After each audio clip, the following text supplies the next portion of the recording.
Nothing But You is the next C-drama that I'm watching. It stars Leo Wu. I've been on a massive Leo Wu kick since Amidst a Snowstorm of Love, so I decided to pick up this sports drama. It seems to be a noona drama, so the love interest is an older lady, and I am very, very interested, so stick with me as I go through my first impressions.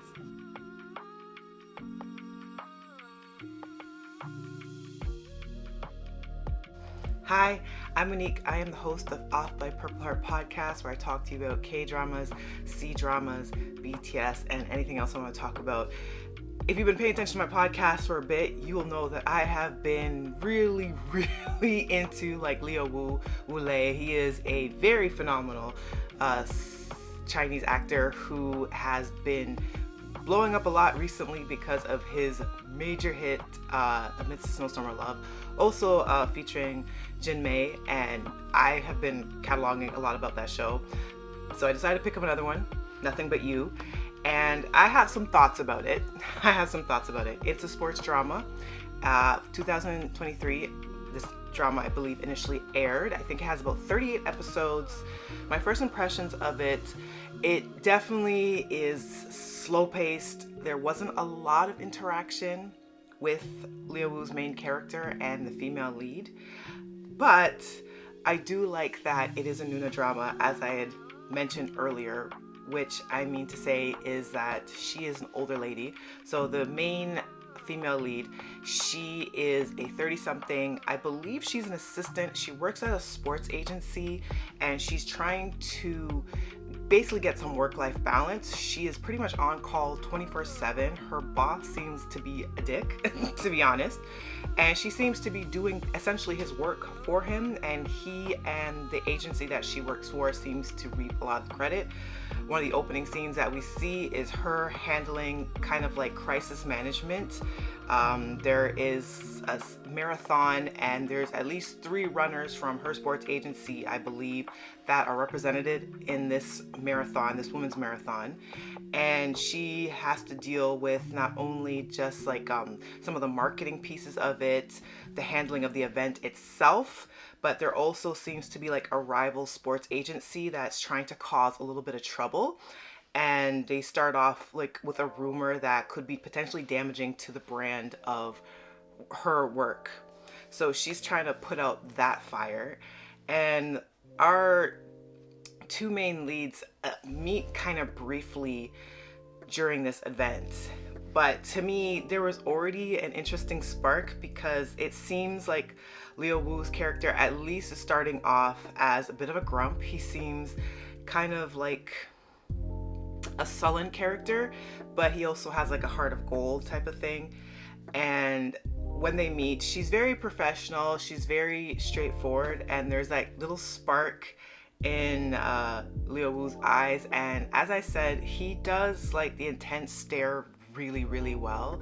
He's not bringing the intensity as much as for Amidst a Snowstorm of Love, or what he brought in Love Like the Galaxy, but there is that initial kind of stare that he does, and I'm like, okay, here we go.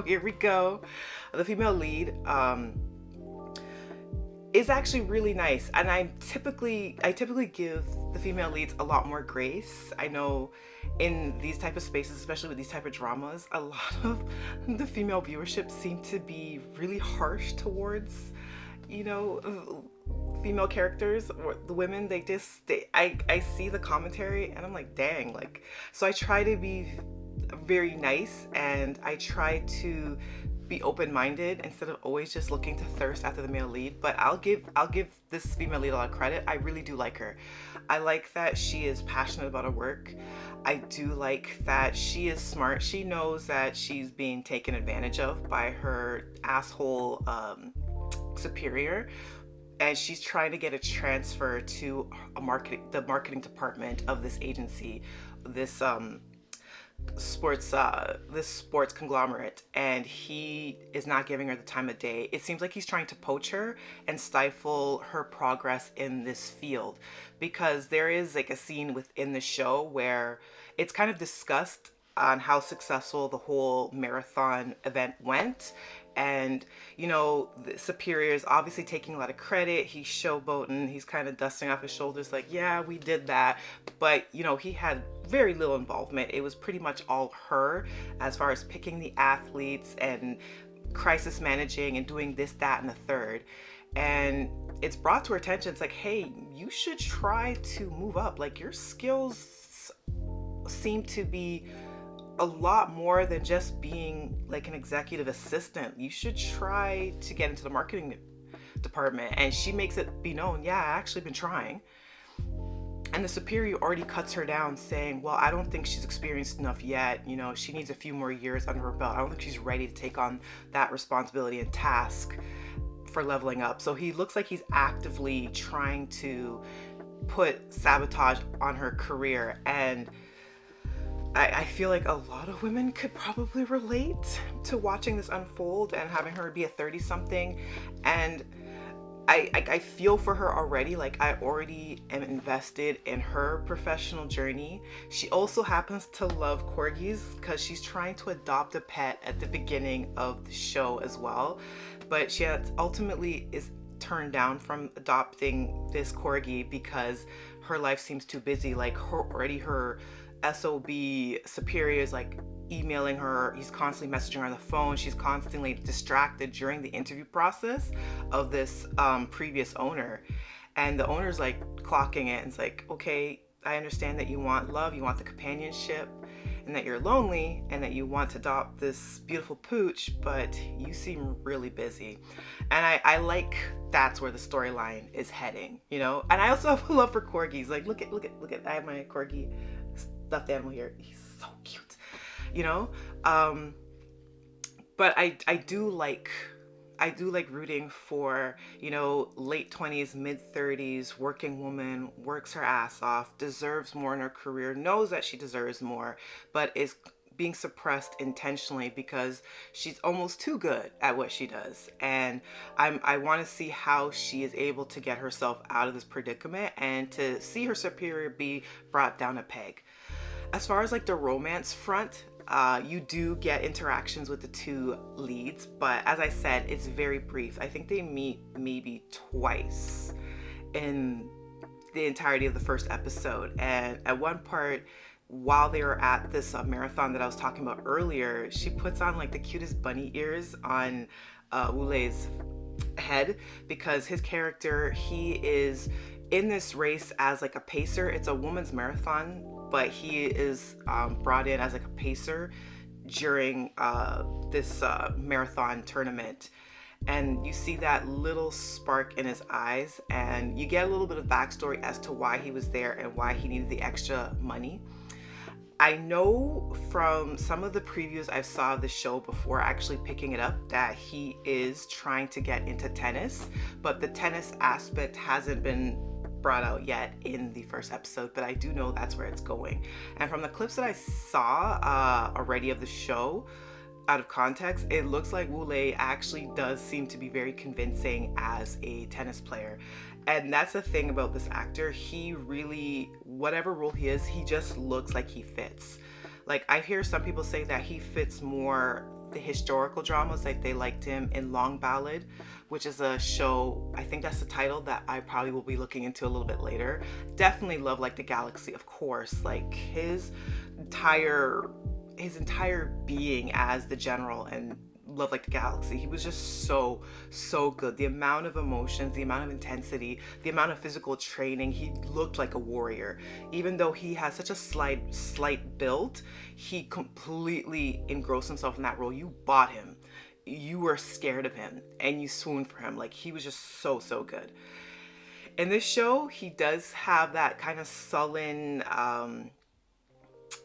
kind of vibe, but I've seen some clips, and aside from knowing that he is going to be trying to get into the tennis world in the show, he does seem to be a little bit more slapstick in the later episodes, if I'm to believe the clips to be true, which is kind of interesting for me because I want to see him a little bit more goofy and silly, because I feel like the actor himself isn't that really strong stoic type like the characters that he famously portrays. He seems to be very goofy, he seems to be very lighthearted and giddy. So it'd be interesting to kind of see him in that light, but also try to swoon the girl. And yes, baby, I'm a little stoked that he will be courting a older lady, even though I believe the actress in the time of filming this was probably in her late 20s. I think she's like 28 in the drama, but I like that she looks like a 30 something, and I don't mean that in a derogatory way. 30, you can still look very young, but she has that really mature,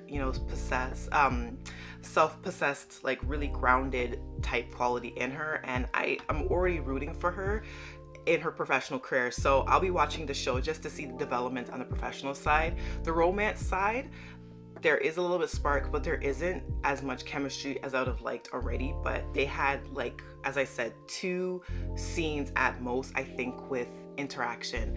And the second scene was quite literally in the last minute of the show in the first episode.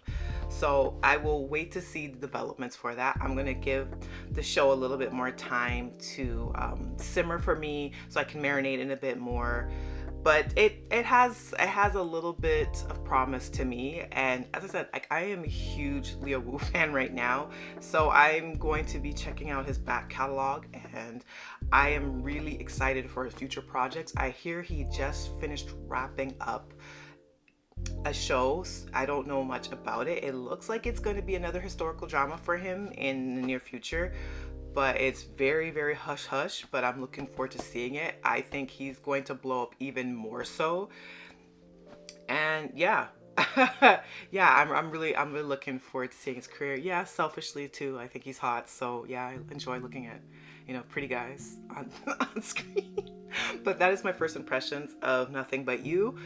Has some promise. Romance is definitely going to be slow. Not a lot of interaction between the main leads yet, but the female lead storyline has some promise, and I'm rooting for her because the actress is doing a good job so far. Plus, I kind of hope that she actually adopts the Corgi in the end as well, because I love that damn dog. Like, the first few minutes of the episode and I saw that Corgi, I was like melting. I was like, oh my god, he's so cute. But anyways, thank you for checking out this podcast episode. If you're watching via YouTube, thank you very much. I love you, appreciate you. There is going to be a lot more to come. If you are listening via Spotify or Apple Podcasts, I really love you and appreciate you as well. I hope the audio quality is getting a little crisper. And whatever time that you are watching or listening to this, morning, noon, night, wherever you are, I really appreciate you. Until the next one. Bye.